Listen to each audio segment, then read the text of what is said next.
Assalamualaikum Pak Miri ya. Selamat siang. Alhamdulillah, gimana kabarnya Pak Miri? Alhamdulillah sehat. Alhamdulillah sehat. Pak Miri, sesuai dengan janjian kita kemarin bahwa hari ini kita akan melakukan sesi wawancara berkaitan dengan tugas saya selaku calon guru penggerak, terutama untuk memenuhi tugas modul 3.1 Pak Miri, yaitu mengenai pengambilan keputusan yang berdasarkan nilai-nilai kebajikan. Topiknya gitu. Jadi nanti kita akan bicara dilema etika dan di mana seorang pemimpin, terutama kepala sekolah nanti harus mengambil keputusan pada saat terjadi dilema. Baik Pak Miri, langsung saja mungkin ya dari pertanyaannya. Yang pertama, begini Pak Miri, selama Pak Miri menjadi kepala sekolah, adakah kasus-kasus yang Pak Miri hadapi yang berkaitan dengan dilema etika ataupun rujukan moral? Ada nggak Pak? Ada. Ada. Saya ngomongnya ke internal dulu ya. Internal ya. Saya pernah dan bahkan masih berjalan Mas. Masih berjalan ini. Dan keputusan pun udah memang saya yang terbaik gitu ya. Contoh ya, ini satu objek guru PNS yang benar-benar pengen bahwa lembaga ini ayo kita bareng-bareng satu kompakan dengan itu tidak satu orang, satu organisasi itu bisa maju, bisa pesat ketika anggotanya kompak. Satu sisi, ketika melaksanakan tugas dan kewajibannya, PNS ya yang dianggap senior lah ya, ini saya udah bagus. Seringkali mengadu dari satu objek yang non PNS yang masih honorer. Ketika melaksanakan tugas, Pak, gimana nih Pak? Ini sering ini jam-jam dinasnya pun kadang-kadang sering izin. Saya selusuri permasalahan itu, saya selusuri. Apa sih? Nah, ternyata oh iya, bahwa latar belakang mereka punya permasalahan yang berbeda-beda. Permasalahan yang berbeda-beda. Termasuk honorer, identik sekali ya dengan kesejahteraan. Oh iya. Permasalahan itu. Jadi alhamdulillah Pak Miri, tadi Pak Miri sudah bisa mengidentifikasi sebenarnya permasalahan yang ada di hadapi Pak Miri tentang masalah dilema etika ini, khususnya tentang masalah kesejahteraan pegawai non PNS Masih merupakan kesenjangannya. Satu Iya. sisi tugas dan kewajiban harus sama, betul. ya kan? Tidak mungkin kelas 6 taruhlah ya, 4 kali 4 16 yang honorer 4 kali 4 15 nggak mungkin kan? Sama-sama. Bukan kerja sama, Iya. dari kesejahteraan berbeda. Yang bikin ini. Dan saya rasa ini terjadi hampir Saya di juga seluruh sekolah yang sama. Oke, siap Pak Mirin. Terima kasih. Untuk selanjutnya Pak Mirin, selama ini bagaimana Pak Mirin menjalankan pengambilan keputusan di sekolah Pak Mirin? Menjalankan keputusannya ya. Tadi ya. Ya, Dari permasalahan tadi. terutama untuk kasus-kasus yang dimana ada dua kepentingan yang mempunyai nilai sama-sama benar atau sama-sama mengandung nilai kebajikan. Gimana cara menjalankan itu? Pertama, memang kita perlu pemaparan secara spesifik ya, supaya titik permasalahan itu sama-sama memahami, oh ya, kita itu begini, kapasitasnya.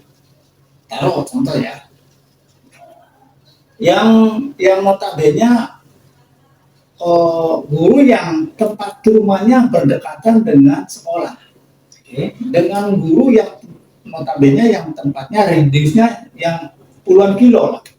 Kita harus membedakan. Yang jelas disiplin lah, yang dekat rumah mah, ya kan?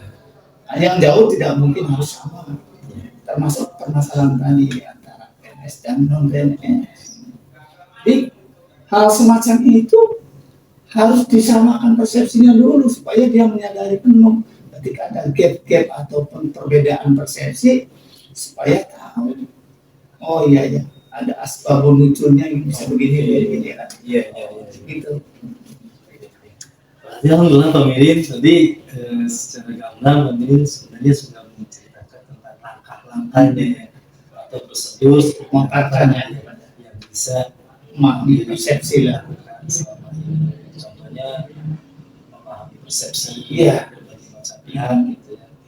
Selanjutnya Pak Mirin,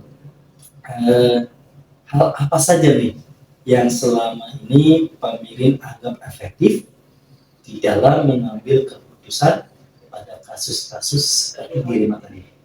Gimana Pak Mirin? Lah Efektifnya? Ya, efektifnya ya. Pertama memang tadi harus mendewasakan pemikiran yang luas, karena kebutuhan manusia itu jelas berbeda-beda ya. Variatif lah ya, apalagi mengenai objek permasalahan, objek kultur ya kan berbeda-beda ya kan. Langkah seperti itulah saya melakukan pendekatan secara individu yang katakanlah tadi yang vokal ya, sering protes, sering tanya kok kenapa itu. Mungkin pemahaman dia belum sejauh apa yang saya inginkan seperti itu begini. Tidak mungkin. Oh ya, nah begitulah saat saya memberikan kapasitasnya. Oh iya, orang itu punya kebutuhan yang berbeda-beda, mempunyai keinginan yang berbeda-beda. Memang itu juga bagus tujuannya, memang harus kompak. Tapi satu sisi ya, ada satu unsur yang tadi yang latar belakang permasalahannya kan tidak tahu. Makanya saya menarik instrumen permasalahan Oya atau kalau angket lah atau angket Oya ini harus jauh ke sana. Faktor-faktor yang paling krusial itu kan ekonomi. Jadi permasalahan pemicu masalah sudah di keluarganya sudah tidak nyaman, apalagi menjalankan tugas di sekolah, ya itu makanya saya melakukan pendekatan secara dia. Pendekatan personal yang Ya. dia sebagai langkah efektif untuk mengambil keputusan ketika menghadapi dilema itu. Baik Pak Mirin, tentu ketika kita mengambil keputusan tentu ada tantangan ya kan, dari berbagai macam dilematika. Apa saja nih yang Pak Mirin anggap sebagai tantangan di dalam pengambilan keputusan pada saat Pak Mirin menghadapi dilematika? Jelas. Gimana Pak? Tantangannya terutama internal ya. Oke. Teman-teman yang satu stakeholder ya, satu unsur di dalamnya. Ya, guru itu minimal kalau nggak katakanlah sekolah yang standar ya, minimal guru itu kan ada 8 ya. Ada guru kelas 1, 2, 3, 4, 5, guru olahraga dan guru agama itu ya. Itu minimal 8. Tantangannya jelas sekali. Ketika ada kesenjangan, guru yang notabene tadi karena kerjanya molor ataupun bermasalah terus ya, akan memberikan efek ketidaksemangatan teman-temannya ini. Betul. Iya, seperti dalilnya kata Pak Kiai mah seperti orang tahlilan yang baca Allahnya sebentar ya kan, yang ngantuk saja sebentar. Saya tidak menggunakan hal seperti itu, metode seperti itu, keputusan seperti itu. Tidak ya? Tidak, untuk memajukan lembaga itu saya harus menghargai kinerja. Tapi satu sisi tadi harus bagaimana? Ya itu, kita harus menyamakan persamaan, pemikiran yang sama. Karena kebutuhan teman-teman juga berbeda-beda, masalah juga berbeda-beda. Nah, untuk menyamakan seperti itu kita ayo bangun, ya kan? Terutama rasa kekeluargaannya yang ada, ya kan? Belum tentu bapak dan ibu sama seperti ini. Nanti kan gimana nasinya? Ya saling mengisi. Akhirnya saling mengisi ketika ada. Dan dia itu akan mawas, akan apa ya? Katakan, oh iya saya ini sering jam-jam tugasnya diisi oleh teman. Itu membangun Puas diri ya. iya, Ya, itu tantangannya. tantangannya. Persamaan persepsi kembali lagi ke sana ya. Selanjutnya Pak Mirin, Iya. apakah ketika kita dalam menyelesaikan kasus dilema etika, apakah Pak Mirin mempunyai jadwal tertentu? Ataukah langsung menyelesaikan di tempat ketika ada kasus, Pak Mirin langsung pada hari itu juga, pada waktu itu juga, pada tempat itu juga? Ataukah memiliki jadwal tersendiri yang rutin dalam penyelesaian? ya. Ada bentuknya, ada prosedurnya, itu seperti apa Pak Mirin menjalankannya? Sebenarnya katakanlah anekdot ya, catatan kejadian semacam itu sebenarnya perlu punya catatan, tapi ketika permasalahannya masalah terlalu pribadi ya kan, kaitannya dengan lembaga, dengan sekolah, memang punya jadwal. Ya seringkali Bapak menyampaikan momen-momen seperti itu pada saat setelah mendapat materi dari rapat dinas, kemudian saya mengisikan, ya tidak langsung to the point pada orang yang bersangkutan, sifatnya pemaparan untuk umum. Nah, tapi lebih khusus, sebelum menyampaikan itu saya memanggil secara lisan. Ya, kenapa Bapak ini? Ternyata dia, oh ya, menyampaikan permasalahan yang internal, internnya dia. Oh, Face to face, jadi terbuka. Oh iya, begini. Nah, baru saya menyadari, baru dipaparkan ke teman-teman lain, menumbuh kembangkan rasa, oh ya, keluarga nanti muncul. Baik. Jadi kalau bisa saya ambil kesimpulan, ketika menghadapi masalah dilema etika, Pak Mirin akan memanfaatkan rapat dinas, itu yang diadakan di sekolah. Jika sudah rapat dinas dari kantor, berarti ada jadwalnya. Ada. Selanjutnya Pak Mirin, ada tidak seseorang atau siapa atau faktor-faktor apa saja nih yang selama ini yang Pak Mirin anggap mempermudah atau membantu Pak Mirin dalam pengambilan keputusan dalam kasus-kasus yang Pak Mirin hadapi? Siapa gitu orangnya gitu, atau faktor apa saja gitu? Sebenarnya yang mempermudah keputusan seperti itu, mengambil keputusan itu tidak mesti harus melebar ke sana kemari ya, tidak perlu lah. Artinya bukan tidak perlu ya, artinya leading sektornya tetap kepala sekolah, top manajernya kepala sekolah yang memberikan kepastian tentang tadi ya, permasalahan kenyamanan teman-teman kita satu nasib ya. Apalagi saya juga pernah honor ya kan, kenyamanan seperti itu. Betul. Ya memang perlu juga tadi ya, ada pengawas gimana ya, karena walaupun dia dulu tidak punya DP 3 ya kan, tidak punya SKP, tapi tetaplah kita juga supaya ketika dia nasibnya terpaling, nasibnya berubah jadi PNS tidak kaget ya kan. Makanya saya perlu juga koordinasi dengan pengawas, walaupun kapasitasnya pengawas tidak 100% memberikan ultimatum begini-begini sama, sebagai referensi. Iya, sebagai referensi, oke lah sebagai masukan. Kenapa? Tadi ketika dia menyampaikan maklumat atas berontakan jiwanya, Bapak terlalu tegas, apa sih? Ya kan? Berapa sih? Ya, kalau bicara itu tanda kutip ya. Berangkat dari tadi bahwa kapasitasnya, maaf ya, latar belakang dari kualifikasi pendidikan ya, itu menyadari terpanggillah jiwa gurunya. Betul. Dia tidak mungkin menyampaikan permasalahan berapa sih, tidak mungkin tidak. Tapi kita tahu sendiri pendidikan sekarang, tenaga pengajar sekarang latar belakang yang mohon maaf bukan dari SPG, bukan dari PGSD ya kan, ujung-ujung dari SMA honor, ikuti yang kejar-kejaran macam-macam lah. Kita harus mencari ke sana. Betul, harus mencari ke sana. Makanya saya perlu tadi wawasan dari pengawas, kemudian dari teman sejawat gitu. Baik, ada 2 orang yang saya tangkap ketika Pak Mirin menghadapi atau mengambil keputusan, yaitu para pengawas mungkin dan rekan bekerja. Silakan saja. Pak Mirin terakhir ini ya. Dari beberapa kasus dilema etika yang pemimpin hadapi maupun rujukan moral tadi, Ya. Mungkin banyak pengalaman yang pemimpin alami dan juga hikmah dalam pengurusan. Kira-kira bisa berbagi dengan saya nggak Pak? Apa pengalaman dan hikmah yang bisa pemimpin ambil dari masa kasus tersebut? Sebenarnya kasus pemimpin itu banyak benar-benar banyak. Tiap hari lah, tiap hari lah. Ini satu topik aja ya, internal ya. Nah, tadi struktur pendidik dulu ya.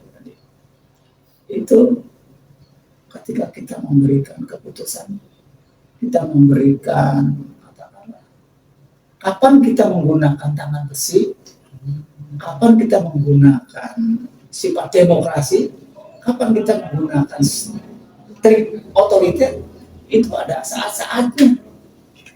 Ada saat-saatnya, tidak sembarang kita. Ini otoriter semua. Tidak bisa ada pas-pasnya itu kan. Kapan kita, ya kalau kita mau menggunting ya jangan pakai ini mesin las lah, kita pakai gunting ya kan. Kalau kita mau motong kue jangan pakai gergaji lah, cukup pakai ini kan, sama seperti itu. Kepala sekolah pun ketika menggunakan atas katakan kewenangannya harus memilah-milah permasalahan ini, dan memang deliknya itu permasalahan itu unik macam-macam. Begitu. Oke, alhamdulillah banyak pelajaran yang saya ambil dari sesi wawancara ini, khususnya tadi pengambilan hikmah atau pembelajaran dari beberapa kasus yang pernah disampaikan kepada saya. Semoga wawancara hari ini menjadi bekal bagi saya khususnya, sebagai nanti mungkin ya sebagai pelajaran untuk menerapkan pengambilan keputusan. Terima kasih, semoga kedepannya selalu sukses, selalu diberkahi hidupnya, dan lancar-lancar saja semua sehat dan tujuannya. Terima kasih. Saya akhiri, assalamualaikum warahmatullahi wabarakatuh. Terima kasih.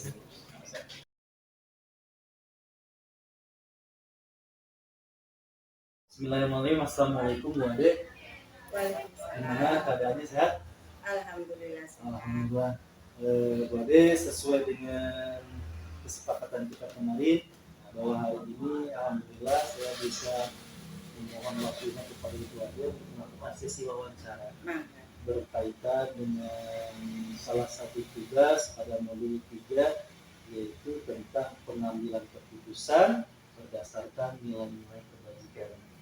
Bu Ade, nanti mohon waktunya, akan ada pertanyaan dari saya, beberapa pertanyaan yang berkaitan dengan cara Ibu ketika akan mengambil suatu keputusan bagi lembaga atau sekolah. Baik Ibu, sebelumnya mohon maaf, jadi kepala sekolah itu TMT-nya mulai tahun berapa? TMT-nya itu tahun 2016. Alhamdulillah, berarti sudah cukup waktu ketika Ibu mengambil keputusan, artinya banyak pengalaman ya. Insyaallah. Baik Ibu, pertanyaan pertama begini. Ketika Ibu selama ini menjadi kepala sekolah, apakah Ibu pernah menghadapi dilema etika atau rujukan moral? Dilema etika itu ya? Pernah jawaban Ibu? Pernah. Baik Bu, seperti apa contoh kasus-kasusnya Ibu? Contohnya seperti kenaikan kelas. Di sisi lain, guru menyatakan guru yang tersebut kelasnya itu tidak naik, sedangkan dari dinas tidak ada yang naik, harus naik. Itu dilemanya. Jadi ada dua sisi yang sama-sama benar semuanya, tapi harus ada keputusan seperti kepala sekolah. Jadi saya utamakan tanya dulu sama gurunya yang bersangkutan bagaimana enaknya. Setelah itu saya akan rapatkan semuanya, saya rapatkan. Dan terakhir saya ambil keputusan antara kesepakatan dan saya terakhir. Baik Ibu, alhamdulillah jawaban Ibu ternyata sudah menjawab ketiga pertanyaan yang saya ajukan. Yang pertama, tadi Ibu sudah bisa mengidentifikasi mengenai masalah-masalah dan kasus-kasus dilema kita yang pernah Ibu hadapi. Yang kedua, Ibu juga sudah memaparkan bagaimana langkah-langkah pengambilan atau prosedur pengambilan keputusan. Ibu, pertanyaan berikutnya ini, apa saja yang selama ini Ibu anggap efektif dan mampu dalam mengatasi atau pengambilan keputusan pada kasus-kasus dilema tersebut? Ya, gimana ya? Maaf, diulangi lagi. Langkah-langkah atau hal apa saja yang selama ini Ibu anggap efektif dalam pengambilan keputusan ketika menghadapi kasus dilema, misalkan kerjasama dengan guru atau lain-lain. Efektifnya yang bagian mana? Efektifnya itu yang bagian misalnya menyimpulkan keputusan, terus diambil tindakan yang terbaiknya, terus saya terapkan sistemnya bagaimana saya keputusan dari pemerintah, itu aja. Saya tidak mau menyalahi atau dengan sendirinya saya ambil dari keputusan pemerintah. Jadi itu yang dapat Ibu efektif, itu memenuhi atau mentaati peraturan pemerintah. Baik Ibu, terima kasih. Pertanyaan selanjutnya begini. Tentu ketika kita menghadapi masalah-masalah ada tantangan-tantangan tertentu dalam pengambilan keputusan. Contohnya misalkan tidak sepaham dengan guru atau dengan yang lainnya. Nah, yang selama ini Ibu hadapi ketika Ibu akan mengambil keputusan, tantangan apa yang Ibu hadapi ketika itu? Tantangannya ya itu tadi, dari awal guru menyatakan kekeh tidak naik, tetapi saya keputusannya yaitu tadi ambil kebijakan sesuai dengan pemerintah, yang dari pemerintah aturan itu harus naik seperti itu. Jadi saya ambil tindakan dan guru saya jelaskan sampai sejelas-jelasnya supaya tahu kalau aturan pemerintah itu demikian. Baik. Pertanyaan selanjutnya Ibu, begini, ketika Ibu menghadapi atau menyelesaikan kasus-kasus dilematika yang tadi, apakah Ibu mempunyai jadwal yang tersusun ataukah bagaimana? Kalau saya memang kalau masalah itu memang ada jadwalnya, terus itu namanya rapat ya. Kita dirapatkan dulu, ada jadwalnya. Sebelumnya juga saya umumkan sama guru-guru kalau mau ambil mau rapat misalnya, seperti itu. Berarti sudah ada rencana atau jadwal yang Ibu susun ketika Ibu menghadapi dilema etika dalam penyelesaian masalah. Dua pertanyaan berikutnya Ibu, mohon maaf ini ya. Apakah ada nih seseorang, misalkan guru, rekan sejawat, atau faktor-faktor lain misalkan yang mampu mempermudah atau membantu Ibu ketika Ibu mengambil keputusan menghadapi kasus-kasus dilema tersebut? Iya, saya memang tidak semua guru. Karena saya tahu semuanya karakter guru masing-masing, dan saya minta beberapa guru untuk tukar pendapat, sharing namanya juga, bagaimana yang terbaiknya seperti ini gitu. Yang mampu dan sharing namanya juga. Berarti Ibu ada orang ya ada yang membantu gitu untuk memudahkan dalam penyelesaian kasus dilema. Baik Ibu, pertanyaan terakhir ini, dari semua yang Ibu telah sampaikan kepada saya tadi, pembelajaran apa atau pengalaman apa yang bisa Ibu ambil ketika Ibu memutuskan dilema etika? Tentu masalahnya kan banyak tuh ya, tapi adakah pengalaman khusus gitu yang menarik ketika Ibu menghadapi dilema etika tersebut? Ada pengalaman ya, seperti apa namanya ya, sama guru itu, guru kekeh dengan pendapatnya Itu A, iya. sedangkan saya dan banyak guru sepakatnya itu dari aturan pemerintah itu B. Betul.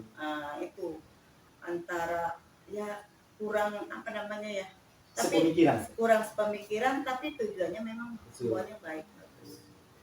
Saya ambil keputusan yang terbaik sesuai dengan aturan pemerintah saja. Kalau saya tidak apa ya namanya ya, tidak menyimpang dari aturan pemerintah.